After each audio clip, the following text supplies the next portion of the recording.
Hello everyone. Before we start, make sure to like and subscribe to the channel and leave a comment with Wario or from and what time you're watching. That way, YouTube will keep showing you stories just like this one. Now, let's begin. I used to use Snapchat a lot last year and the year before. This story takes place during the summer of 2015, when I was 14 years old. I would Snapchat this one friend of mine regularly. We were both on each other's best friends lists. I'll call him Ben for this story. One night, he hadn't snapped me in a while, so I sent him a funny picture. He didn't open it for a while, so I sent another funny photo of myself.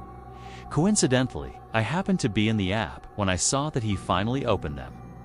Usually, he would respond within a minute, but this time, he didn't respond at all. I decided to text him instead, saying what's up. I got a read receipt within the minute. No response though.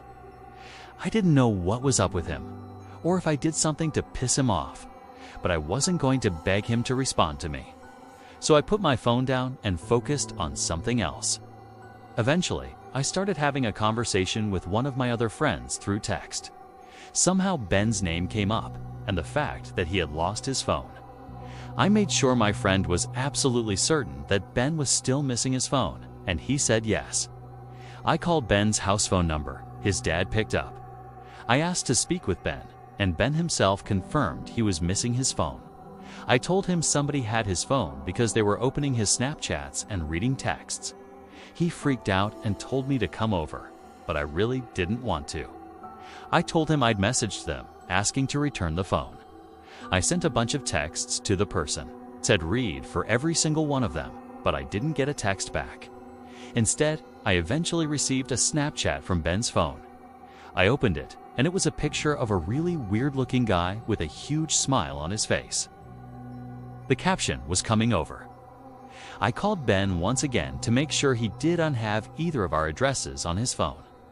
To my dismay, he had both of our addresses on his phone. I received a text from the guy while I was on the phone with Ben, saying, "You re good looking." Ben didn't have track my iPhone enabled, so he couldn't even try to track this creep. That night, I woke up at some ungodly hour. I'd say 3 a.m. I wasn't sure if something had woken me up or not, but I was somewhat positive that I thought I saw some kind of light just as I woke up. I sat up and rubbed my eyes. I realized it was really, really hot in the room, which was weird considering we had the AC on. As I turned to my window, an unexpected white flash of light filled the room. I felt a sharp pain in my eyes, which had become adjusted to the dark. I struggled to reopen my eyes. When I could, I saw that my window had been opened. Someone was leaning half their body into my bedroom with a camera in their hand. I screamed like a little girl in what was undoubtedly the most nightmarish moment of my life. It was a man at my window. As I pushed myself back up against the wall, curled up in my bed screaming, I could distinguish the man's face. It was the same face I'd seen on Ben's Snapchat. He struggled to squeeze himself back out the window. But he did manage to escape before my parents could enter the room. We contacted the police that same night and had them track the phone. They found the man in a house 2 miles away and arrested him. Ben got his phone back. And I got peace of mind knowing the creep would be behind bars. This is a short but terrifying story of something that happened when I was Snapchatting a friend. I'm pretty young. I'm only 13, still in middle school. A girl I really liked had just recently started snapping me selfie pictures. We started messaging each other for a few nights. One night, when I was watching TV, she sent me a snap of herself laying in her bed without a caption. I sent a message saying what's up. She sent another identical picture, this time with a caption saying, "Not much. You?" She set the timer to 10 seconds. It gave me plenty of time to analyze the picture, including her bedroom in the background, and the dark outline of a person standing by her window. I quickly sent a response message saying, "Is that your brother by the window?" She sent another identical snap, this time captioned, "What do you mean?" In this picture, the figure at the window was closer. I could see a hand pressed up against the glass. I closed the snap before the timer even ran out, so I could tell her quicker. I said, "There's somebody at your window." Turn around. She opened my snap almost immediately, and then I didn't hear from her again on the app. I grew more and more worried as the minutes passed. I texted her a few times, to no avail. I tried calling her a few times, to no avail as well. I didn't know her house phone number, otherwise I would have called her parents. It wasn't until midnight, when I was already laying in bed, that she finally texted me back. She explained the whole situation. As soon as she looked out her window and saw the person standing there, she screamed. That caused the person, who turned out to be a 20-some-year-old man, to open the window and jump into the room. From there, she ran to her parents' room and woke her dad.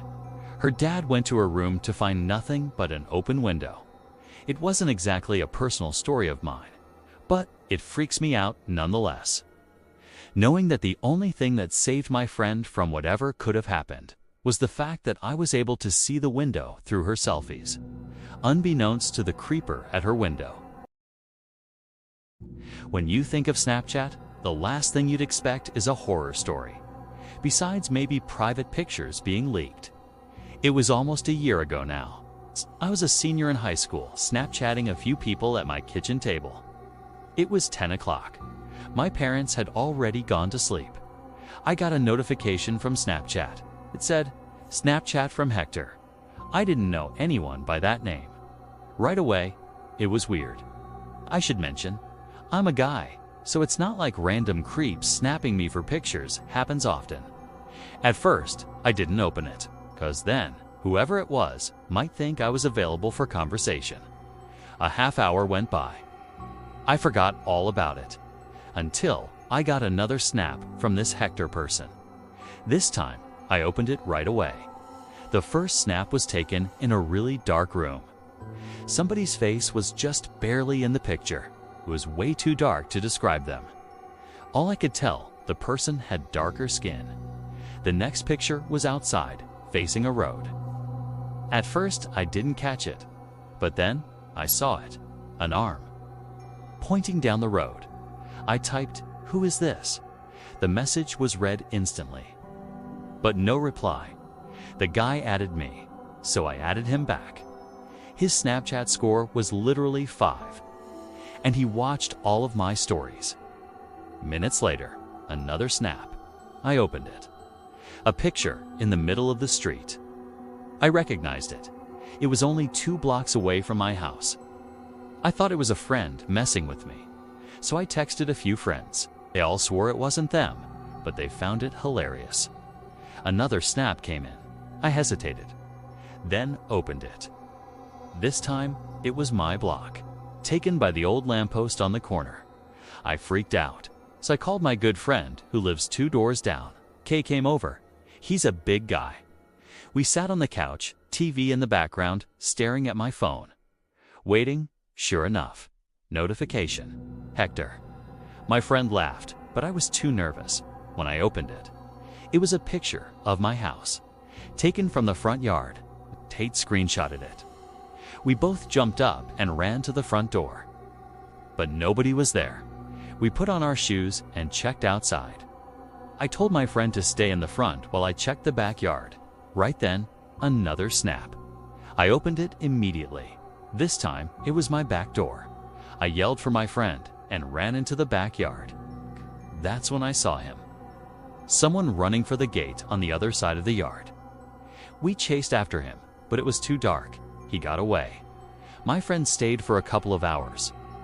After he left, I tried to sleep, but I couldn't stop staring at my phone, waiting for another snap. When I woke up in the morning, I had 3 notifications, all from Hector. I hesitated, then opened them. Each picture was of a different window of my house. The last one was of my bedroom window. I blocked the user. I even reported it to Snapchat support, but all I got back was a generic response. To this day, I don't know who Hector was, how he knew my Snapchat, or my address.